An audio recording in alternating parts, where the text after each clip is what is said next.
The Gospel according to John, chapter 13. Glory to you, Lord. Please stand.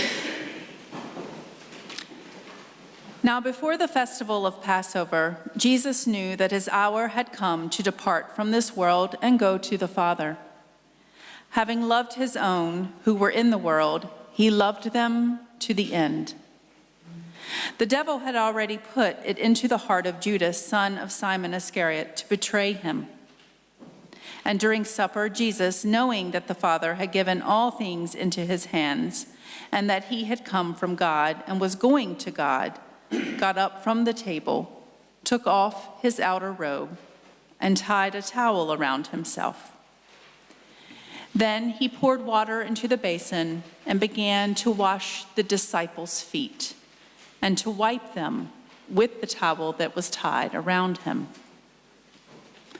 He came to Simon Peter, who said to him, "Lord, are you going to wash my feet?" Jesus answered, "You do not know now what I am doing, but later you will understand." Peter said to him, "You will never wash my feet."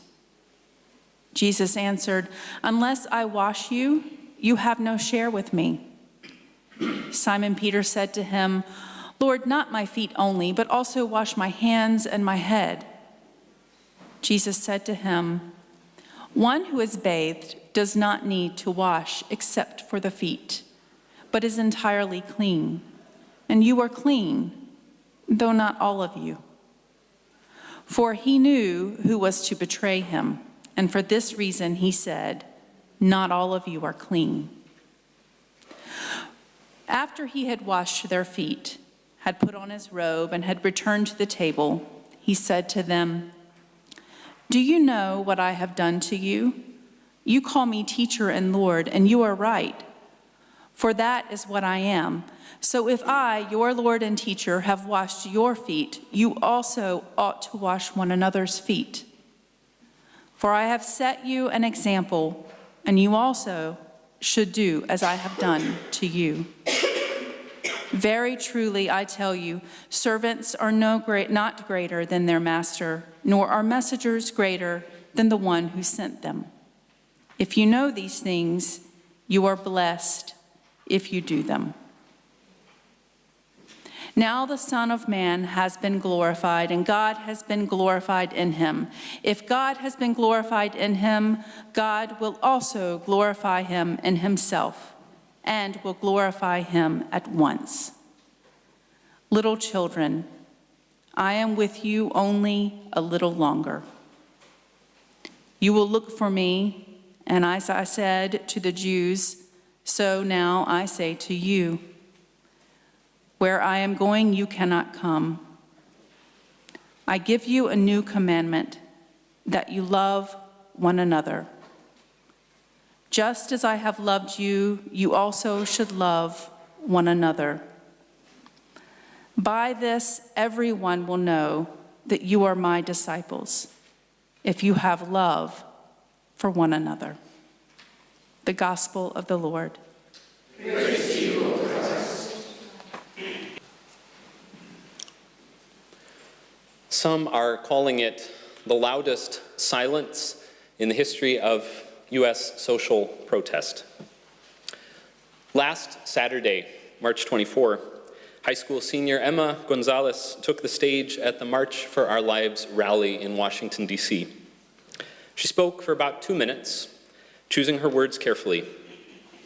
And then she stood at the podium in silence, looking directly into the cameras and into the sea of marchers filling that plaza and trailing way off into the distance. She was silent for a little over 4 minutes. It's a long time in a public event of that scale, long enough to become uncomfortable, for the camera operators to be unsure of what to film, for people to fidget nervously, for the silence to become deafening. Since the time that I came out here, it's been 6 minutes and 20 seconds, she finally said. And she explained that that was all the time it took for 17 students in her school in Parkland, Florida, to lose their lives in the recent shooting. If you watch the footage of her speech, you can feel the weight of that time and all that took place within it. You can feel the preciousness of the present moment, the fragility of life, the silence of those in power who could speak up and make a difference. The silence was deafening. We live in a world with no shortage of words, where words are everywhere, in fact, printed, spoken, glowing on screens, shouting from advertisements, pinging in our pockets. We all know that words can do both great good and great harm, but often an action speaks louder.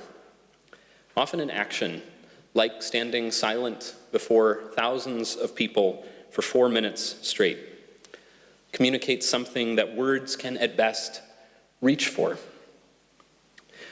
Maundy Thursday is a night when actions take center stage. Of course, there are plenty of words in your bulletin tonight. We've already spoken words of confession and heard words of forgiveness. We've read cherished stories.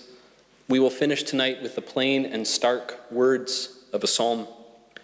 The words are precious, but the actions maybe speak louder. The action of coming forward and having hands placed on your forehead in a gesture of forgiveness.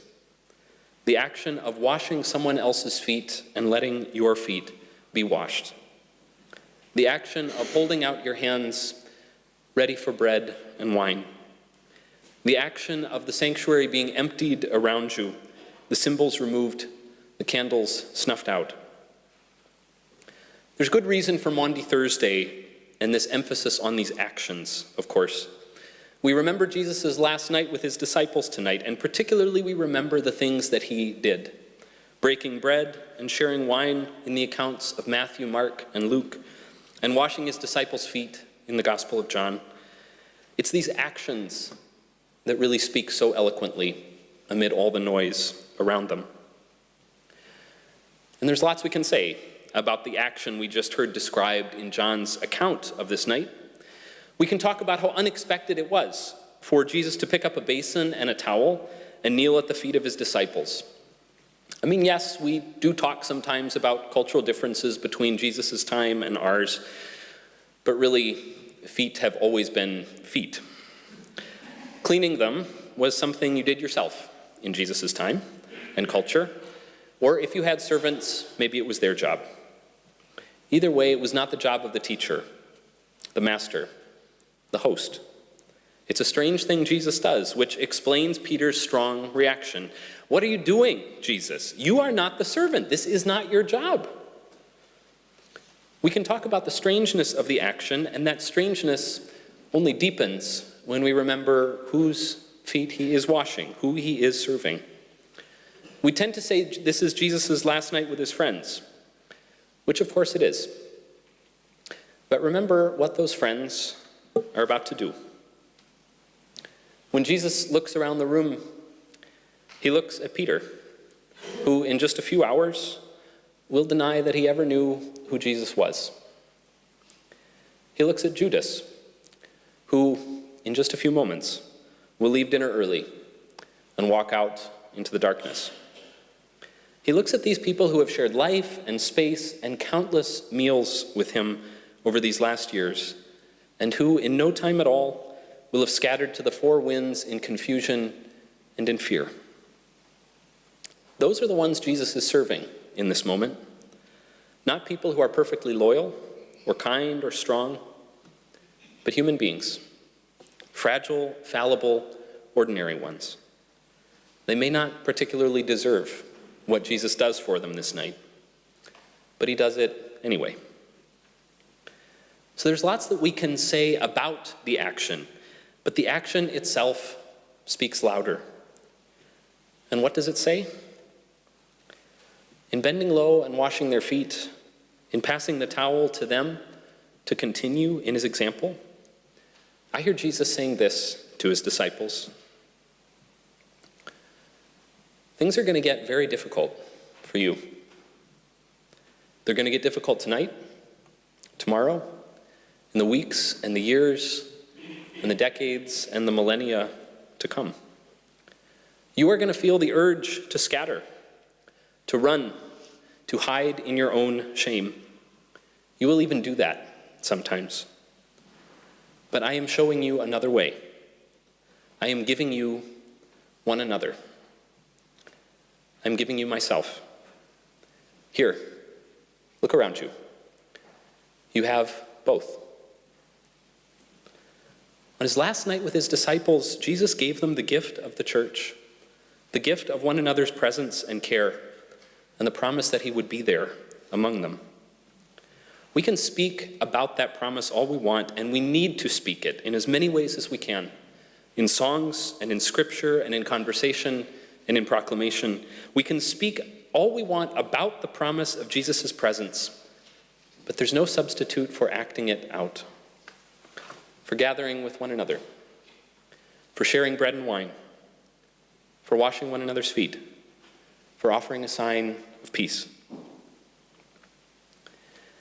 Many of you are familiar with L'Arche, the network of communities all over the world where persons with developmental disabilities live as core members alongside assistants who commit to intentionally sharing life together.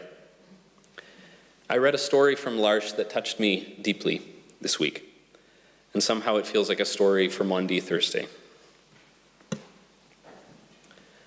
Father Kevin Cullen recalls one of the first times he set foot in a L'Arche home as a young Jesuit priest over 40 years ago.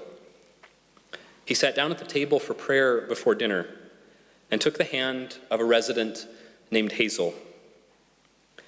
It was then that he realized her hand felt different. It was webbed. Surprised by the unfamiliarity of her touch, he started to let go. And Hazel's response has remained with Father Kevin to this day. Instead of distancing herself, Hazel held onto his hand a little bit tighter, leaned in, and said to him, "Don't worry, you're going to be okay." "I realized I am not going to do a thing for her," he said. "She has just done something tremendous for me. She has just taken away all my fear of something different." That's what Jesus gave his disciples in the actions of this night. He gives them one another, not a closed church of perfect, put-together believers, but an open community of ordinary people to care for, to rely on, to draw near to struggle beside. It's what he keeps on giving as well, a gathering of persons to teach us to love. We can talk about it and think about it all we want, but there is no substitute for acting it out, which is what this night and the church that it envisions is all about.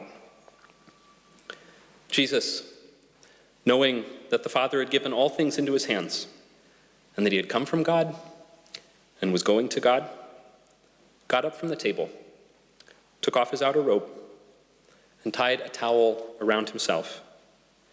Then he poured water into a basin and began to wash the disciples' feet and to wipe them with the towel that was tied around him. "Here you go," he said to the disciples in that simple act. Yes, things are going to get difficult, but you have each other, and you have me. And by the grace of God, that is enough.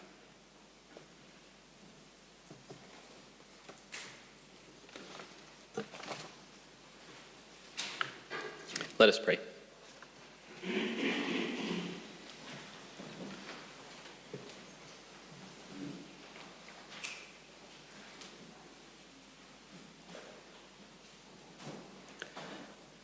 God, with hands touching our feet, you show us how to care for one another, even when we are unsure. While we wash each other's feet, may we receive your servant's care and find your healing, which causes love to grow. As we recount our frail human hopes, draw us close to one another and to you, through Jesus Christ. Amen. Tonight we remember a commandment: love one another, and in action, the washing of feet. The covenant with God is expressed not just with words, but with fingers and water, with towels and toes. So you are invited to take off your shoes and socks and come sit in one of the chairs. The person waiting next to that chair will wash your feet. Then you wait for the next person to come. After washing their feet, you return to your seat and either join in the singing or pray for those whose feet are being washed.